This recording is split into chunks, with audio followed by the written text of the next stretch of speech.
Vision. The PSC is a dynamic institution of higher learning which is accessible, globally competitive, culturally and morally sensitive towards sustainable ecotourism and natural resources development. Mission. Pursuant to Section 3 of RA 7923, the college shall provide professional, technical, and special instruction for special purposes and to promote research and extension services, advanced studies, and progressive leadership in agriculture, poultry, engineering, art and sciences, and other relevant studies. Quality Polity. Camigan Polytechnic State College, an institution of higher learning in the island of Camigan, commit to provide quality in higher education, technical instruction, research extension, and production services to meet increasing stakeholder requirements through continual improvement on its quality management system. To achieve this, CPEC shall 1. Delivery quality service stakeholders. Number 2. Adhere on regulatory requirements, establish professional and ethical standards. 3.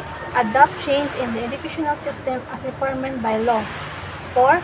Forge agreement with the other SOCs and line agencies locally and internationally. 5. Update the qualification and strength competency of faculty members. 6. Improve the key process and the procedure in delivering quality instruction and relevant research, extension and production service. And 7. Pursue and continual improvement on quality management system as a higher learning institution and partner in sustainable development. Institute of Arts and Sciences. Objective of IAS. To provide excellent instruction, training, and scholarly activities in the various fields of liberal arts and sciences. To strengthen competencies among faculty in instruction, research, creative works, and community involvement. To develop critical and creative thinking skills, ethical conduct, value consciousness, and appreciation of culture and the arts in the pursuit of excellence.